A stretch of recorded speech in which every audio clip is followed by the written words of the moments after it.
So, as we begin our lesson today, I want us to think about some coping tools that can help us get through difficult or hard times, like what we're experiencing today with COVID 19 and what our world has faced in such a short amount of time. So, please join me in this text about a specific character and how they deal with what they're going through.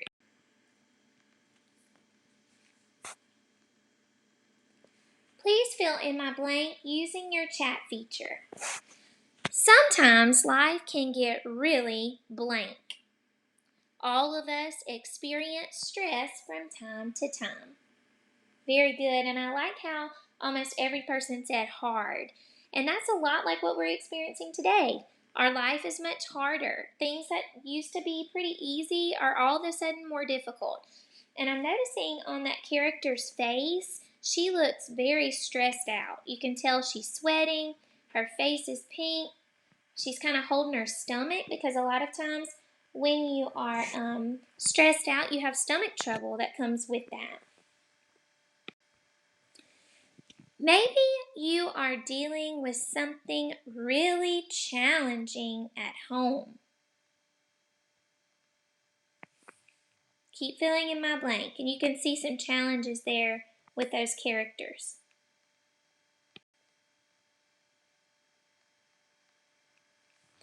At school, so we face some definite challenges at school.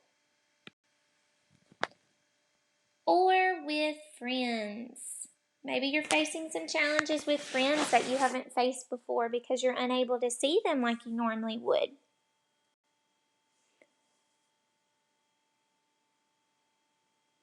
Some days you might just feel blah or anxious and not even know why.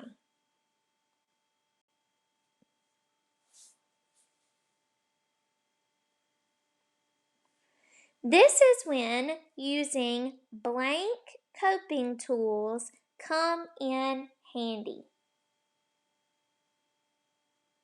Very good. And I love that word healthy. And I'm noticing the character has a thought bubble, and he says, I can use a coping tool. So let's see what that actually means. Coping tools are things you can do to manage stress and other uncomfortable feelings. And we're having a lot of those uncomfortable feelings right now.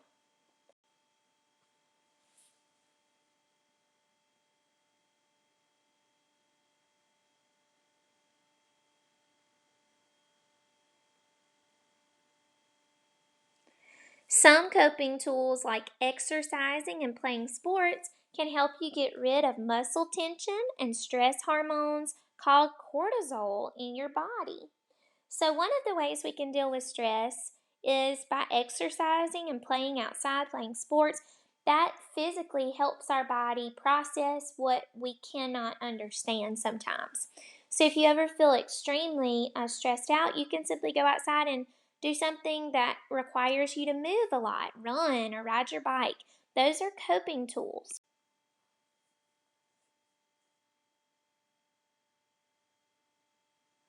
Coping tools like talking with someone you blank or asking for help can help you feel less alone, overwhelmed, confused, or anxious. Good. So, talking with someone you trust, that's a coping tool, guys. Thinking about who in my family, or maybe it's a friend, who can I talk to that can help me process what I'm feeling?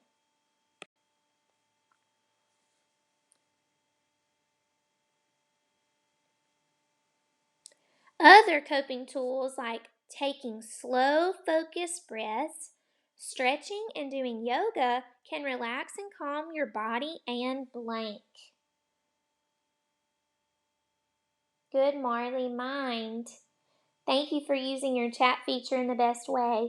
So, this reminds me of what we've learned in class, 5-finger breathing.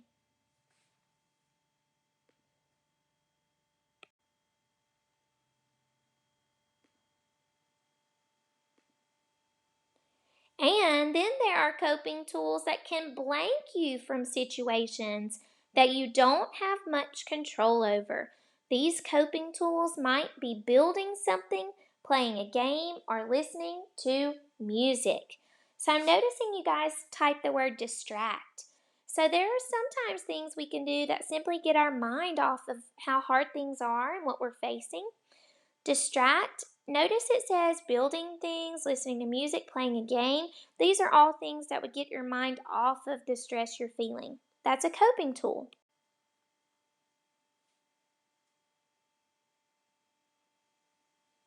Coping tools may not take away the stressful things in your life, but they can help you to feel calmer. Then you can make thoughtful decisions about how best to respond to those blank.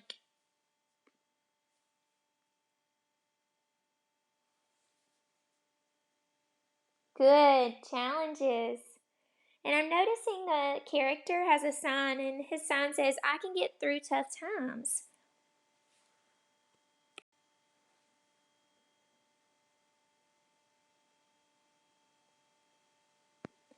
Coping tools can help you feel stronger and more blank.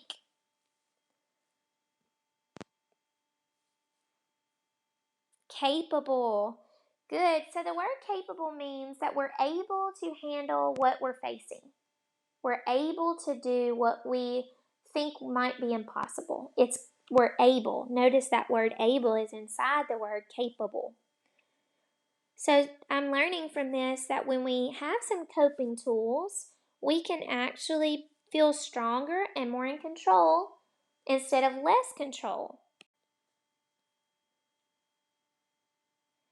And they are a way you can treat yourself with gentle, loving kindness.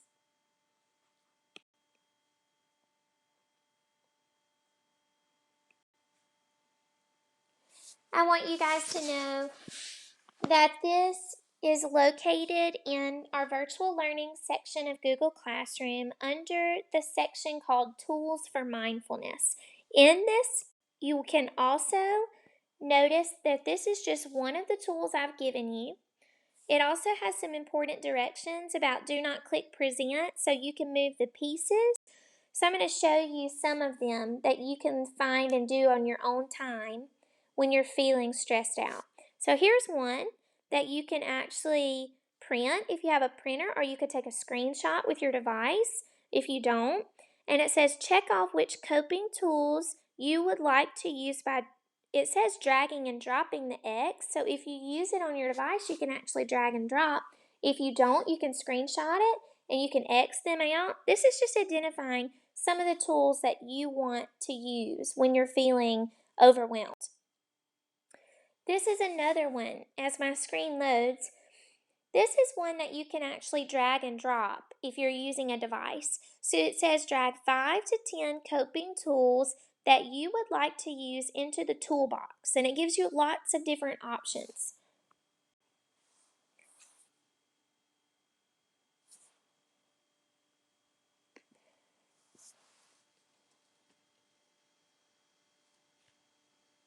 Here's another one. And this one asks you to think about what can help. Drag the coping tools that can help you with the feelings listed on the left. You would drag them into the right box.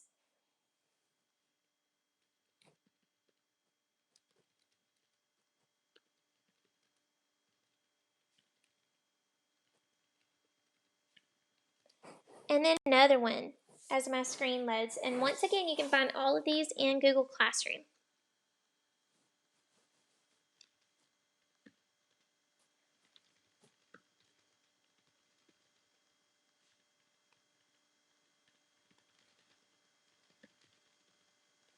Here's another one.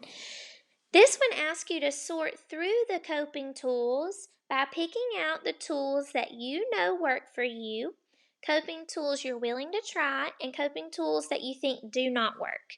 And then you just drag them into the box that you feel matches.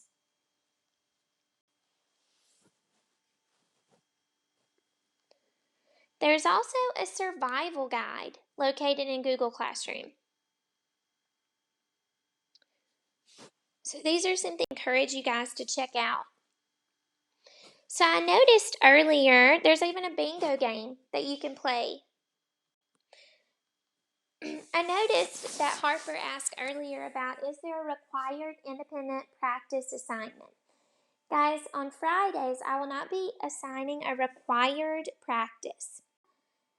Now that we've warmed up and thought about the stress we're feeling, we're going to begin our actual lesson, and we're going to start with looking at yesterday's independent practice assignment. This was found in virtual learning in Google Classroom.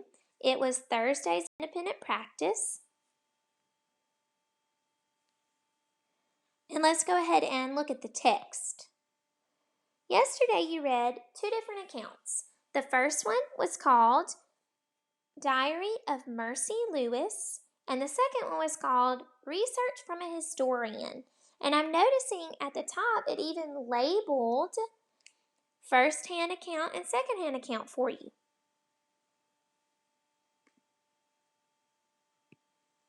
So let's look at the first question. Okay, so let's now look at question 1. What information is the focus of passage Diary of Mercy Lewis? So we're looking for the focus of the text that we already read independently. As I'm looking, A says, the writer explains why many new colonists are upset. B, the writer explains what life is like just in England. C, the writer explains what life is like for all colonists. D, the writer explains only what her life is like. Well, I'm thinking when I'm looking at the best answer, I'm thinking it's not A, the writer explains why many new colonists are upset. This is not found in the text of Diary of Mercy Lewis. I'm thinking I can eliminate B, the writer explains what life is like just in England. This did not happen when I read the text or went back to the text. And now I've limited it down to the 50-50 strategy. C and D. C, the writer explains what life is like for all colonists, and D, the writer explains only what her life is like. The very best answer, since it's a diary and I've already read it, the very best answer is D. If you've asked me a question about independent assignments, I have already answered that, and I will talk about it again at the end, but I will not be answering it while I'm teaching. Let's go ahead and look at number 2. If a student wanted to do research about the first colonists that moved to America, why would it be best for the student to include both accounts rather than just the first-hand account? Well, the very best answer on this one was C. The first-hand account is the point of view of only one colonist. Since the second-hand account tells about the lives of many people, the student would have more information to use to fully understand what life was like during that time. Let's go ahead and look at number 3.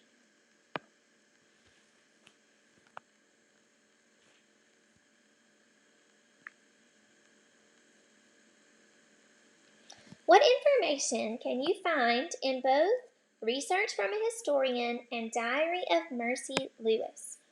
A, crops in the South had no trouble growing. B, Rebecca gathers chicken eggs each day. C, the soil in the North was rocky.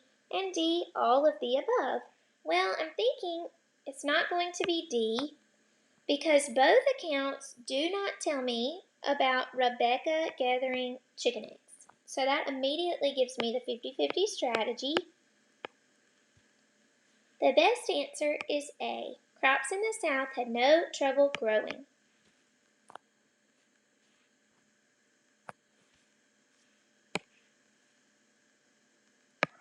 Let's look at number 4. What is the focus of the information in this first-hand account? Now guys, you'll notice I'm not going back to the text because when I do that, my screen is more delayed, but it is what you're expected to do independently to get the best answers. So number 4, the best answer is D. The writer explains daily life on the boat from his point of view. That's exactly what a first-hand account does. Number 5. In which situation would be the first-hand account of information would it be more useful? The best answer to number 5 is B. Someone wants to understand what the Mayflower voyage was like. That's what this first-hand account helps us do.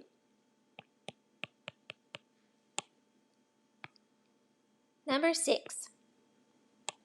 What is the main purpose of the passage, history textbook, a second-hand account? The very best answer is A. It gives basic information about the Mayflower voyage. So I would eliminate B, C, and D.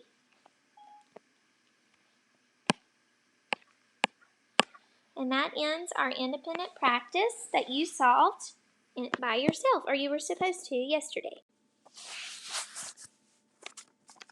All right, guys and girls. Now that we've reviewed, we're going to begin with a vocabulary game today. And I do want to remind you, as I'm updating my screen, that I need you to continue studying your academic vocabulary words. We've learned 56 this year, and I don't want you to forget them. I want you to continue studying them, even though we're not together. So we're going to begin with a warm-up game today. I am going to ask you to continue studying those words that we've worked hard to learn and add to our own knowledge this year. We have a lot of different ways that we can do that, but this is a great time to master those words since you do have some extra time. All right, guys, I'm excited to continue our chapter book study. Last Friday, we started reading a book called Holes, and it's an exciting book. Last week, we learned a little bit about the setting and a little bit about the main character. So let's go ahead and review and see who can tell me the main ideas from what we've read so far. And I'm going to see if Nora Beth can tell me one thing that was very important in last Friday's reading. And you can unmute yourself.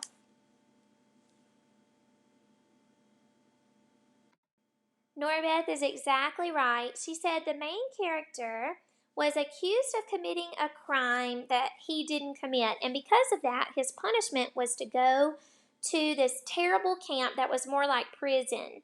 And I would like to know if maybe Wes can tell me, by unmuting his volume, what was the name of this camp? We stopped on this line, and I've highlighted it on your screen.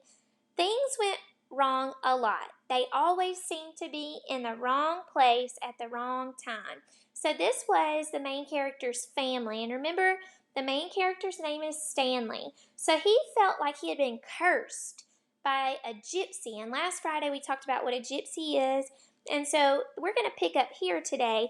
And as we're reading together, I will be calling on students to answer my question occasionally, and I will also be modeling some for you, some of the skills that were weaker on our last case assessment. So let's go ahead and pick up with the rest of Chapter 3. And remember, you can read this on your own. It is located in Google Classroom. It is not required. So use your chat feature to fill in my blank, please. He looked out the window at the vast emptiness. He watched the rise and fall of a telephone wire. In his mind, he could hear his father's blank voice softly singing to him. If only, the woodpecker sighs, the bark on the trees was just a little bit softer, while the wolf waits below, hungry and lonely. He cries to the moon, if only, if only. And I like how almost everyone said the word gruff. So his father had a very gruff voice.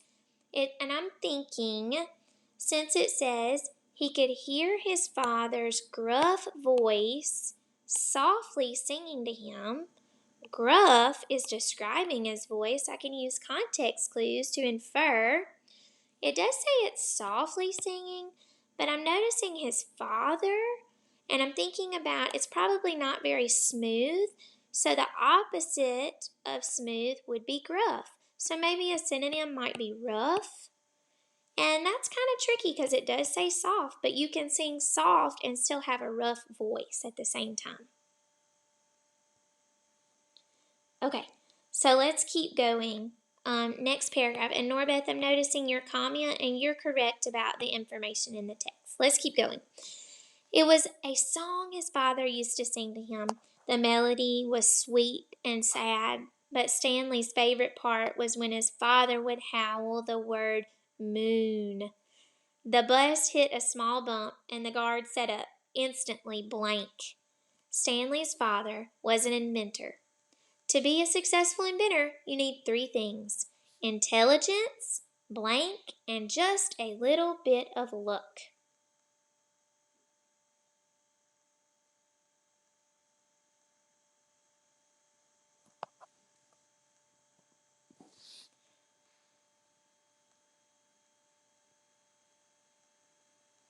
Thank you. So I'm noticing it says Stanley's father was an inventor, and to be a successful inventor, you need three things: intelligence, perseverance, and just a little bit of luck. Well, this makes me infer something.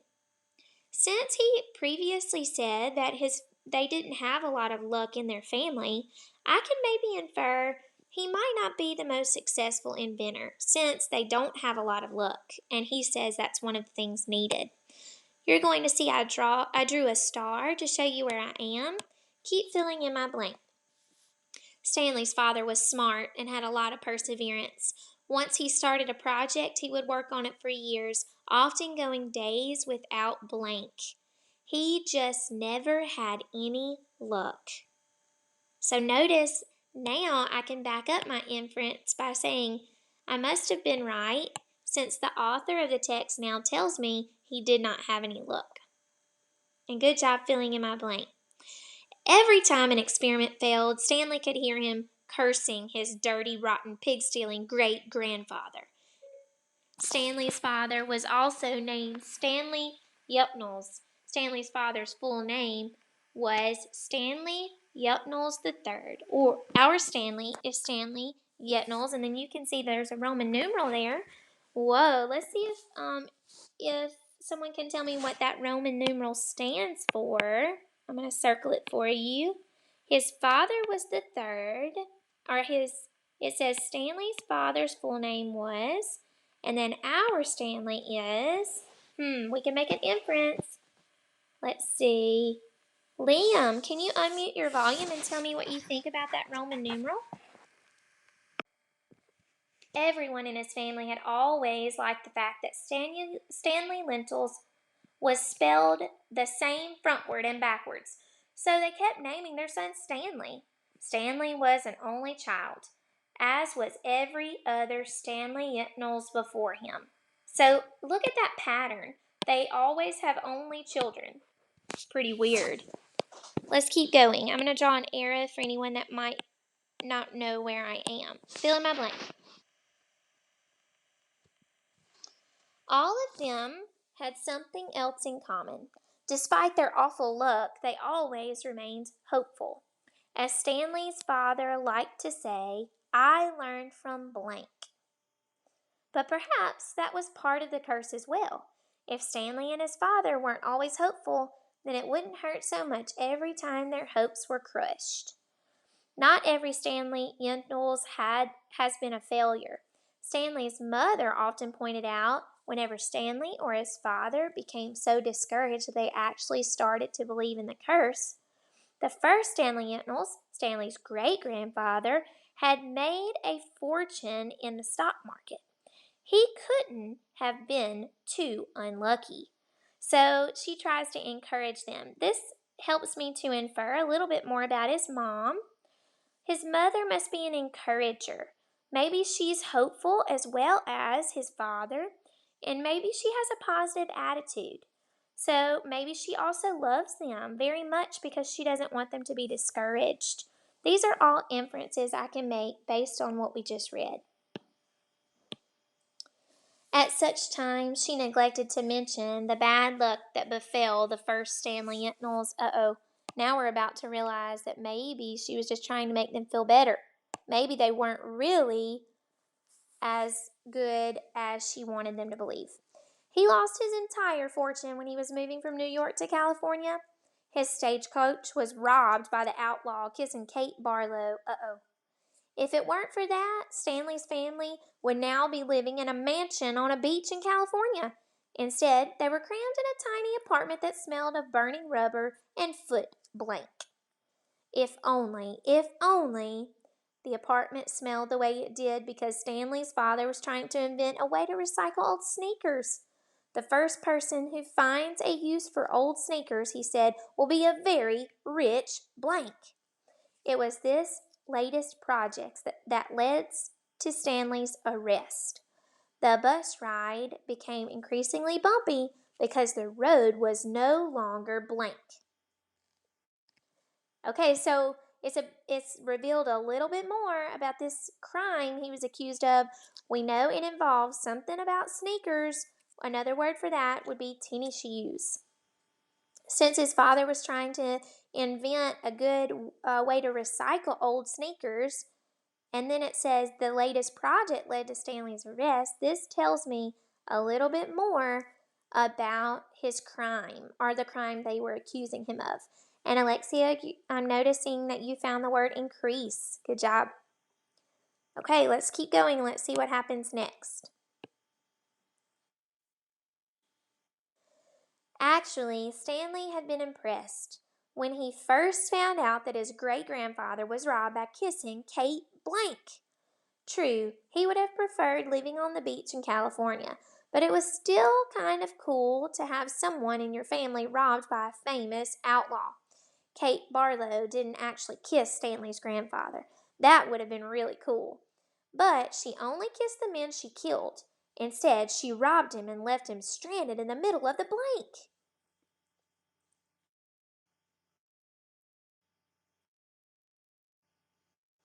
He was lucky to have survived. Stanley's mother was quick to the point. The bus was slowing down. The guard grunted as he stretched his arms. "Welcome to Camp Green Lake," said the driver. Stanley looked out the dirty window. He couldn't see a lake, and hardly anything was green. Very good. Thank you for helping me fill in the blank.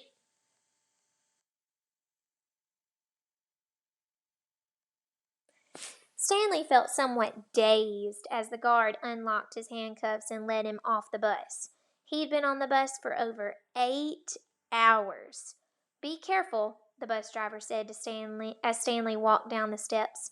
Stanley wasn't sure if the bus driver meant for him to be careful going down the steps or if he was telling him to be careful at Camp Green Lake. "Thanks for the ride," he said. His mouth was dry and his throat hurt. He stepped onto the hard, dry blank. There was a band of sweat around his wrist where the handcuffs had been. Good. So he's stepping onto the dirt, and I'm noticing several of you filled in my blank there. The land was barren and desolate. Oh my goodness, I'm looking at this very, very good word here that the author used, desolate. And I'm thinking there's some clues around this word desolate. I'm noticing it says the land was barren, and I know one of the types of context clues that we've learned about this year is a synonym clue. So I'm thinking barren might tell me more about the word desolate. The land was barren. Let's see what other clues. I'm noticing it says he stepped onto the hard, dry dirt. I'm also noticing in the previous part, I'm going to go up just a little bit, and I'm noticing it says Stanley looked out the dirty window. He couldn't see a lake and hardly anything was green. All of this helps me to determine more about the word barren and desolate. So I'm thinking desolate or barren must mean empty. Nothing was there. In my mind, I'm thinking about maybe a desert with no water and maybe just like a tumbleweed going by. This is what I imagine it to look like. So desolate must mean empty, like barren.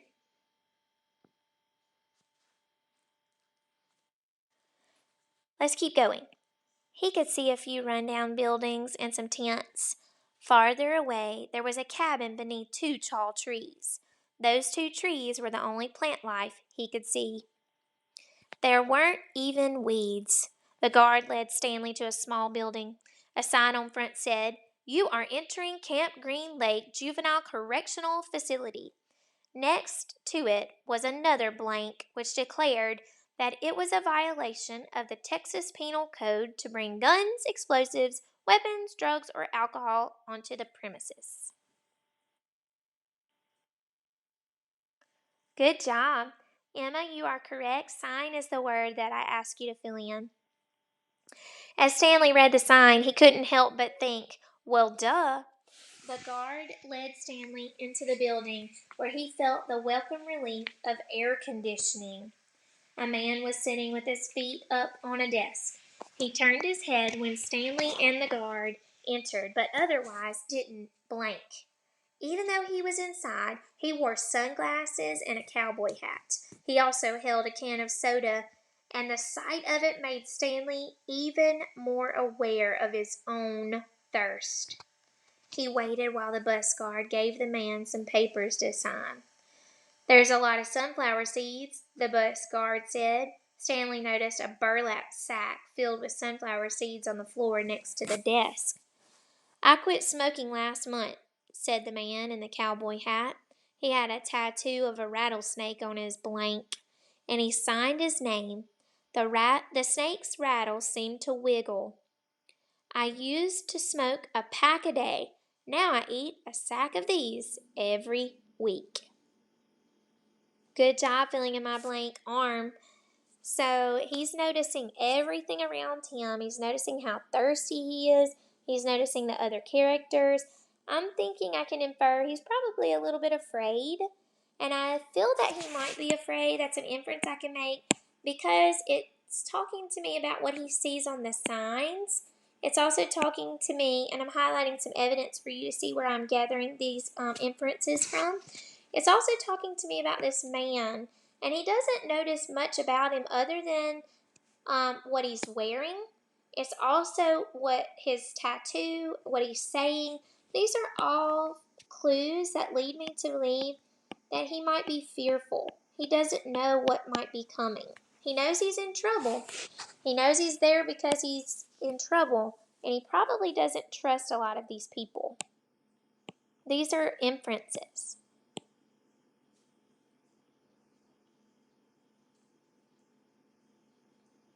All right, let's keep going. The guard laughed. There must have been a small blank behind his desk because the man in the cowboy hat produced two more cans of soda. For a second, Stanley hoped that one might be for him, but the man gave one to the guard and said the other was for the driver. 9 hours here and 9 hours back, the guard grumbled. What a day! Stanley thought about the long, miserable bus ride and felt a little sorry for the guard and the bus driver. The man in the cowboy hat spit sunflower seed shells into a waste paper basket. Then he walked around the desk to Stanley.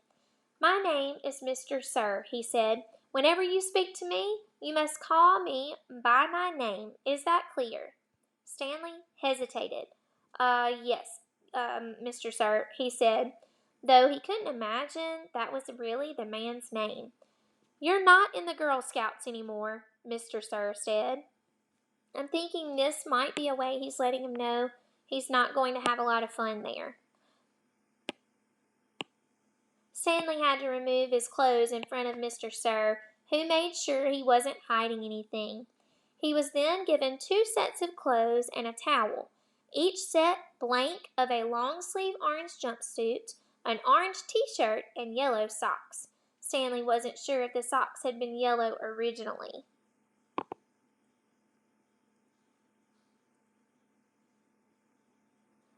He was also given white sneakers, an orange cap, and a canteen made of heavy plastic, which unfortunately was empty.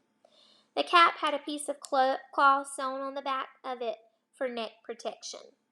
Stanley got dressed. The clothes smelled like blank. Mr. Sir told him he should wear 1 set to work in and 1 set for relaxation. Laundry was done every 3 days. On that day his work clothes would be washed. Then the other set would become his work clothes, and he would get clean clothes to wear while resting. You are to dig one hole each day, including Saturdays and Sundays. Each hole must be 5 feet deep and 5 feet across in every direction. Your shovel is your measuring stick.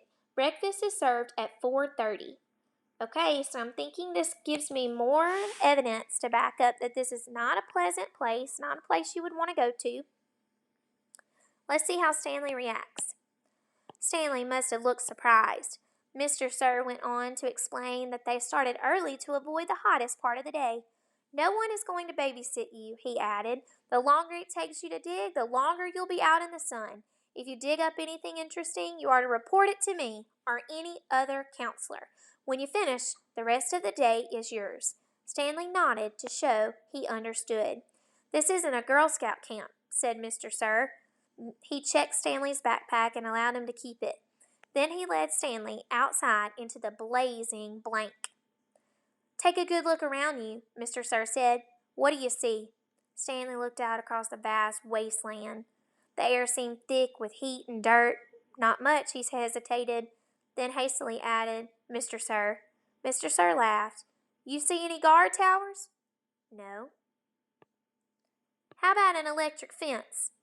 No, Mr. Sir. There's no fence at all. Is there? No, Mr. Sir. You want to run away? Mr. Sir asked him. Stanley looked back at him, unsure what he meant. If you want to run away, go ahead, start running. I'm not going to stop you. Stanley didn't know what kind of game Mr. Sir was playing. I see you're looking at my blank. Don't worry. I'm not going to shoot you, he tapped his holster. This is for yellow-spotted lizards. I wouldn't waste a bullet on you. I'm not going to run away, Stanley said. Good thinking, said Mr. Sir. Nobody runs away from here. You don't need a fence. Know why? Because we've got the only water for 100 blank. You want to run away? You'll be buzzard food in 3 days. Stanley could see some kids dressed in orange and carrying shovels dragging themselves toward the tents. You thirsty? Asked Mr. Sir. Yes, Mr. Sir, Stanley said gratefully. Well, you better get used to it. You're going to be thirsty for the next 18 months. Whoa. So not a lot of kindness shown by Mr. Sir, not anyway. So far in the text, we've learned about a little bit more about Stanley. We've learned a lot more about the camp that he's attending.